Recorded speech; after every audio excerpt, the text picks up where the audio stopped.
नमस्कार साथीहरू, poultry life YouTube च्यानलमा म डिपीबाट यहाँलाई हार्दिक स्वागत गर्दछु।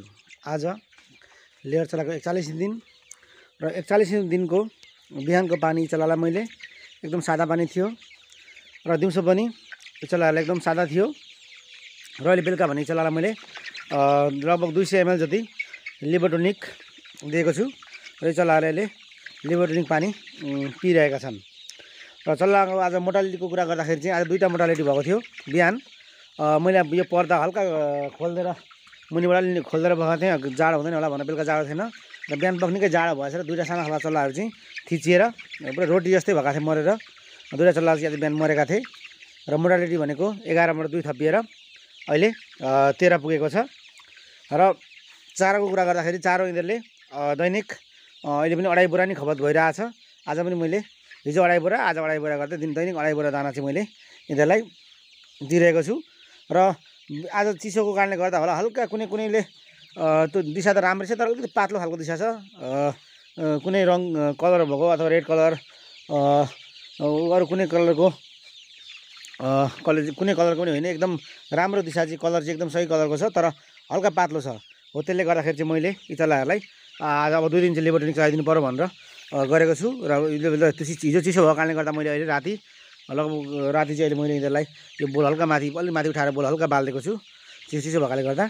र दिउँसो गर्मी छ, बेलुका चिसो छ, त्यसले गर्दाखेरि यिनीहरूलाई फेरि खाएर लाग्ला कि फेरि त्यो खाएर आउला कि भन्ने डरले चाहिँ मैले यिनीहरूलाई अहिले पनि हल्का तातै बनाइरहेको छु। अब यिनीहरूलाई म अब 1-2 दिनमा फेरि अरू खोरमा यहाँदेखि सार्ने सोचमा छ।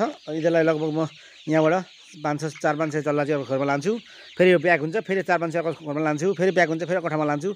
त्यसरी नै यी चल्लाहरूलाई म 3-4 खोरमा चाहिँ बाँड्ने प्लानमा छु। अरू त्यस्तो अरू चेन्जहरू केही छैन। आज मोटालिटी 2 हो र मोटालिटीसँग 13 पुग्यो।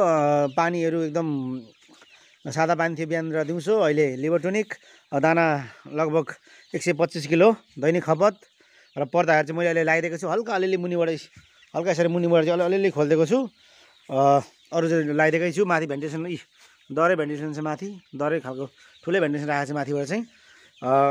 र चराहरूले त्यस्तो जाडो फिल गरिराखेन। अहिले लगभग भित्री टेम्परेचर भनेको 22-23 छ अहिले भित्र। त्यो चाहिँ एकदम यिनीहरूको लागि ठिकै टेम्परेचर हो। र दानाहरू एकदम अहिले मैले बिहान दाना भनेको लगभग मैले बिहान भनेको दाना 75 किलो दाना हाल्थेँ र अहिले मैले 50 किलो दाना हालेको छु। बिहान हालेको दाना चाहिँ यिनीहरूले खाइसकेको थिएन र अलिअलि दाना थियो र अहिले मैले त्यसमा 1 बोरा दाना थपिदिएर यिनीहरूलाई बिहानसम्म चाहिँ दाना लगभग यो दाना टाकटुक पारेर खाइसकेका हुन्छन् र बिहान म फेरि यिनीहरूलाई नै दाना हालिदिने छु। साथीहरू अरू त खासै त्यस्तो केही छैन। ग्रोथहरू एकदम राम्रो छ, ठिकै छ। मोटालिटी चाहिँ आज अलिक साना खालकै थिए त्यो चल्लाहरू चाहिँ, लगभग कमजोरी पनि थिए। अब जाडो भयो खादिए अनि अर्कोलाई थिच्यो, त्यसरी नै मरे जस्तो लाग्यो। अरू त्यस्तो झोक्राका ओरेका अथवा कुनै समस्याका केही छैन। जुन यिनीहरूमा छिक थियो पहिला त्यो एकदम कम्प्लिटली अब चाहिँ 100% नै त्यो छिक सकिएको छ। जुन छिक चाहिँ मैले अदुवा 200 ग्राम लसुन र 50 ग्राम बेसार मिसाएर चाहिँ स्प्रे गरेँ 3-4 दिन लगातार।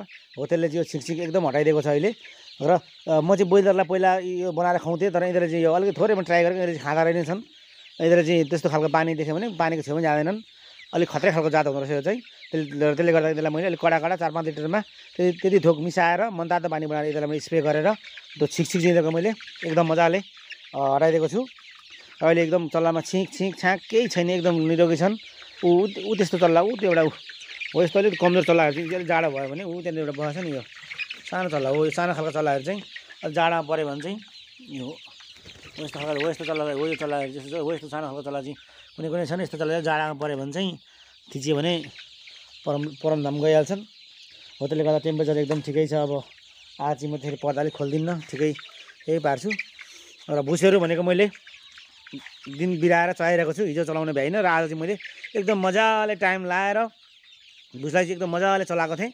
र भुस चलाएकोले गर्दा पनि अहिले गन्ध चाहिँ भित्र छैन। अहिले यहाँभित्र मैले पर्दा लाएर बस्दा पनि कुनै किसिमको गन्ध छैन, मलाई एकदम ठिकै छ। साथीहरू अरू त्यस्तो खासै चेन्ज केही छैन। र भोलिको म आज 41 दिन पुरा भयो र भोलि 42 दिनको भिडियो लिएर आउनेछु। र यति भन्दै मेरो यो पोल्ट्री लाइफ युट्युब च्यानललाई चाहिँ सब्सक्राइब गरी मलाई अरू भिडियो बनाउनलाई चाहिँ हौसला दिनुहोला भन्दै आजको यो 41 दिनको भिडियो म यहीँ बन्द गर्छु। हस्त, धन्यवाद।